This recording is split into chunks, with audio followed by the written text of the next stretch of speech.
What is going on, everybody? Welcome back to the Keep It Kula Podcast. My name is Jacqueline, and today we are celebrating the Blue Jays Game 3 victory, baby.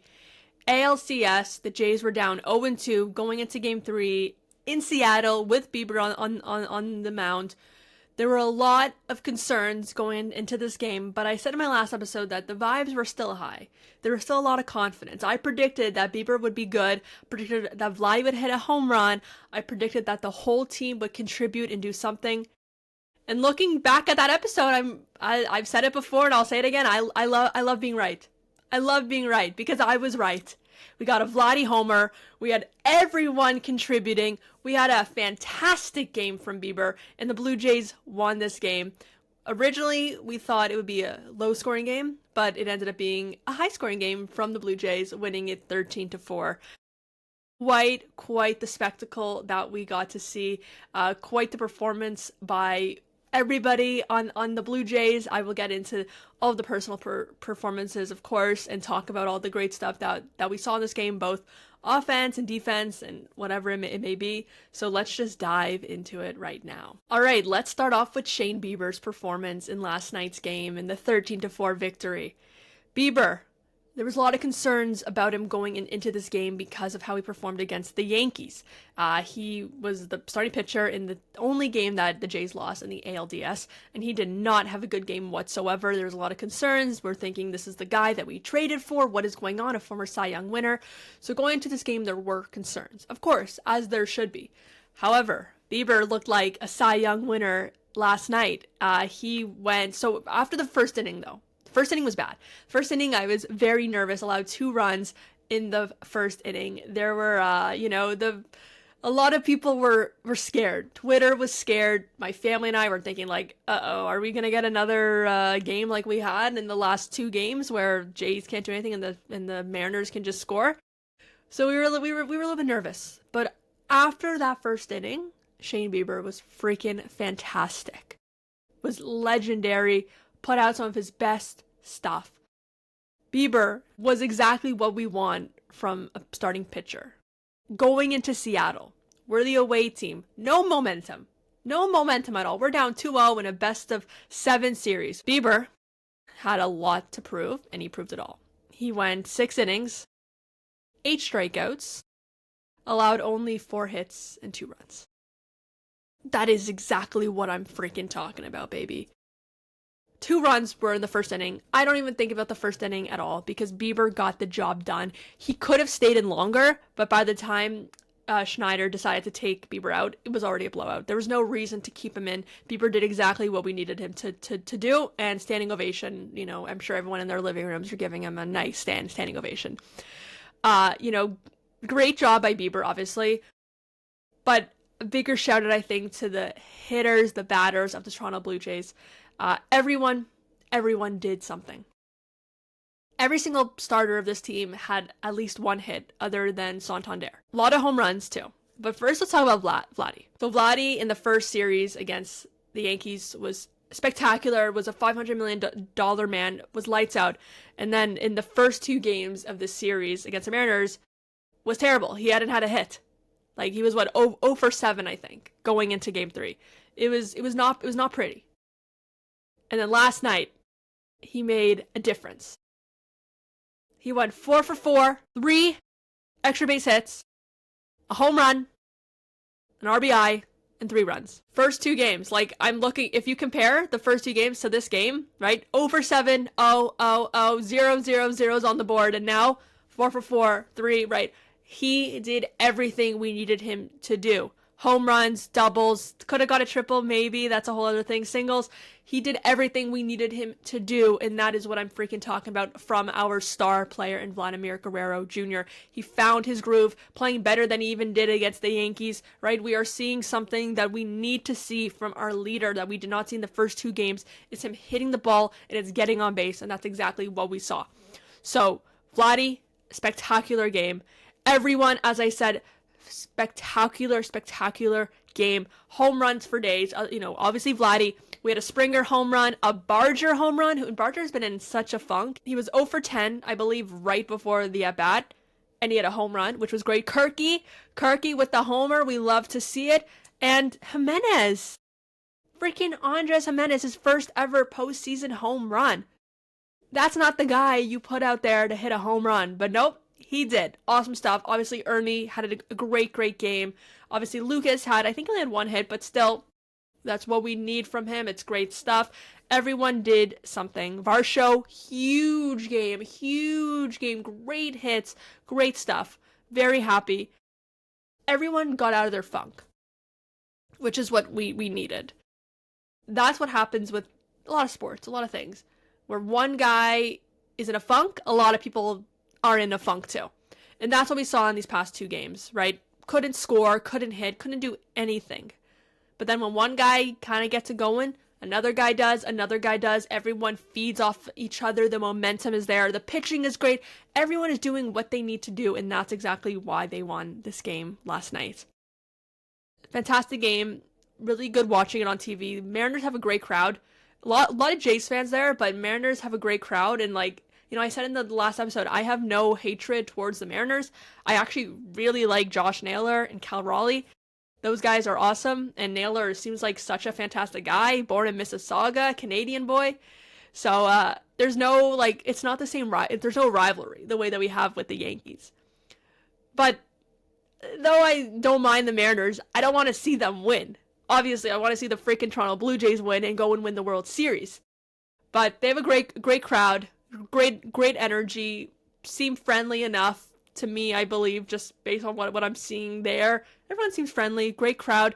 That Vladdy homer, there's a shot that Sportsnet got of Vladdy's homer with the beautiful sky. There was a beautiful sunset last night in Seattle, pink sky.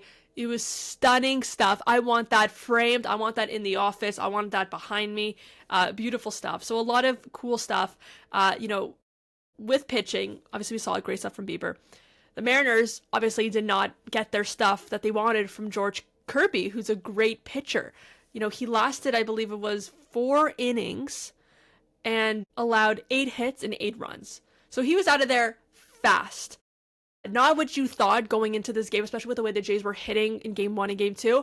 Thinking George Kirby would allow 8 hits and 8 runs in just a couple innings was not expected, but the Jays did it, right? We got Max Fried out early. We got Rodon out early.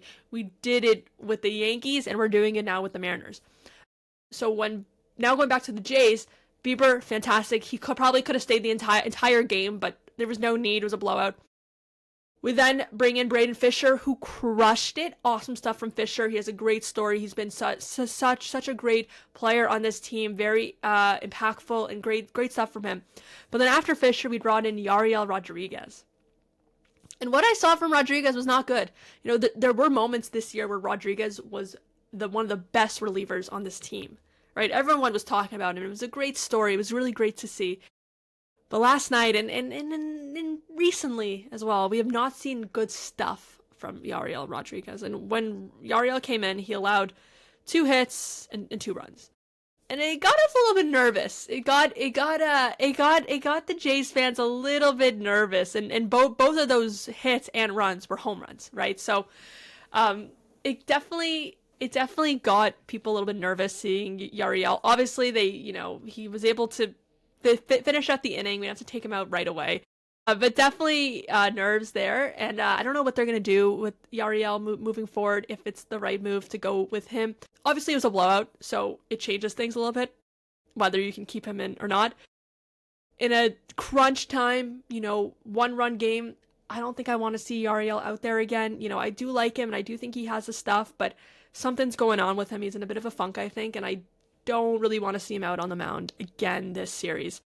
But after Yariel, we got Mason Fluharty. He closed out the game. There's no need to put Hoffman in. He was great. He allowed a hit. That's it. Other than that, finished it. Won this game big. Comfortable lead. We were happy. No stress other than the first inning. There wasn't a lot of stress. Yesterday was actually really enjoyable to watch. Just chilling, having a good time. So, moving forward, I think that there are some things that they need to work on. Obviously, we didn't have to use our bullpen really at all, other than 3 guys, which is fantastic going into a game 4. So I'm really happy with what we saw. 90% of what we saw, I'm really happy about. So now going into game 4 is tonight, 8:33 p.m. start time. We're getting Max Scherzer on the mound. And, it's a little nerve-wracking, I would say. I would say that for Scherzer. There was so much hype when we got Scherzer before the season. Then he played a couple innings, I believe, and had an injury with his thumb.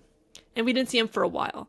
And there's even discussions if we're even going to see him at all this season. There was a chance that we wouldn't even see him. I thought Scherzer was just not going to get his thumb fixed, and he was just not going to be seen again, and that it would have been a waste of a signing the way that the Santander has kind of gone. The signing, that's another story. That's another issue. But looking at Scherzer, there was a lot of debates and possibilities that we were not going to see him. And then we do see him back, and he had some great stuff. A lot of this season, he had great stuff. But then in the end of the season, the last couple of weeks or so, he did not have the stuff at all. Like, it was not good. It was not pretty. No one wanted him to start in a game. Weeks before that, we were saying how he would be possibly a game 1 starter of the playoffs. And then we were saying we don't want to see him on the roster. And he wasn't in the roster for the ALDS. That also comes because we're playing the Yankees and not the Red Sox. That was a whole other thing. But in this series, Scherzer is on the roster and will be starting tonight. I say it every episode, but I'm hopeful of this team. The vibes are high still. But with Scherzer, I think he's going to be ready. Because Scherzer, this is playoff time. Scherzer's been here before. He's won a World Series. He's had a lot of rest. Which I think is very, very, very good for him at his age and with the injuries he's dealt with. Some guys, it's not good. But I think for Scherzer, it's going to be great. I think he needed this time. He needed this time in the dugout, going over stuff with the pitchers, and just working on his own stuff. I think we're going to see vintage stuff tonight. That's my prediction. We're not just going to see a good performance from Scherzer. I think we're going to see a great performance from Max Scherzer. I feel it. I feel like this time he needed for rest and recovery and get ready. And Max Scherzer's a freaking psycho out there, right? He's a psycho. That's what everyone says. Everyone who's played with him. I think he's going to bring his stuff tonight. I do. I really am feeling it. I'm feeling a great Scherzer performance. On the other hand, the guys just have to keep on hitting, because that's why last night was so good. The guys were hitting the damn ball. Homers, doubles, singles, scoring, right? Getting runners in scoring position, scoring them, right? On a wild pitch, scoring on a wild pitch, the one to Varsho, right? Being ready for moments, not getting out. Right? Vladdy not going for that third when people want him to, go to third base was smart. Right? They're not making dumb moves. They're not making bad mistakes. They're not striking out a lot while watching. They're not swinging at, in the dirt too much, other than Varsho a little bit, but it actually worked out well. We're seeing good stuff, and last night they looked like a real World Series team. Last night they looked like a team who can beat anyone. And I believe that Scherzer's going to bring the stuff tonight, and I think the guys are going to bring the stuff tonight. Again, Vladdy has to stay hot, right? We see it from Vladdy. We saw it against the Yankees. He stayed hot the entire time. We need him to continue to stay hot 100%. Barger had a huge home run, but he still has not been great. So I really need Barger to kind of come alive again. Big hits, right? That homer was gone the second I saw that swing.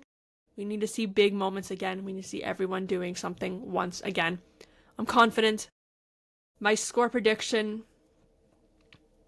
I'm going to go 7-2. I'm going to go 7-2 for tonight. It's my prediction. Blue Jays 7-2. We're going to win this game. We're going to tie up the series. Right? We have to tie up the series and make it 2-2 because we don't want to play tomorrow, right? Remember, it's 3 games straight, all in Seattle. Going into this game tomorrow, we do not want to be down 3-1 because then it's an elimination game. We need to win this game. We need to win this game. This is like the biggest game of the season. This is the biggest game of the season. Because it's going to be very tough to come back if we're down 3-1. So I'm hopeful. I am. And I you know what? Every Jays fan should be. right? This is the year of destiny. It's the year of friendship. It's the year of hope. We're not the Toronto Maple Leafs. Here we're the Toronto freaking Blue Jays. We've been here before in the 90s. I wasn't alive yet. I wasn't born. A lot of people I know were not either, and if they were little kids. They didn't witness it. We know that the Jays can get it done, and I think they're gonna get it done tonight. Before I end off the episode, I do want to talk about how last night was such a treat after the game, because there's a big show, Abbott Elementary, huge sitcom on TV, and they've collaborated with celebrities before, and the Eagles, and Bradley Cooper, like they've done a lot of cool stuff. And the episode last night was filmed at a Phillies game during the regular season. There's pictures of them at the game. We knew about this for a while. And the night that they were there, that the Abbott Elementary cast and crew were there filming, was a night that Kyle Schwarber hit 4 home runs in a single game. What? You could not ask for a better performance from a team and a player for an episode of television. And Kyle actually agreed to make a cameo in the show prior to hitting the 4 home runs. Like, even if they lost the game, I think he still would have made the cameo. Go and watch the episode. Go and watch it. Because it was so fun going from that Jays game, celebrating the win, to now hanging out with the family, but before bed, watching this episode of Avid, seeing them at a baseball game, the culture of baseball, the 4 home run game. They ended up, I think the Phillies won this game 19-4, I believe. It was really, really, really cool. Anyone who loves baseball will love this episode. Listen, Abbott's a great show. I'm not here like plugging it. You know, it's not a sponsorship or a brand deal here. I'm just saying it because I just really enjoyed it. And the baseball aspect was really freaking cool. Really, really cool for anyone who loves baseball.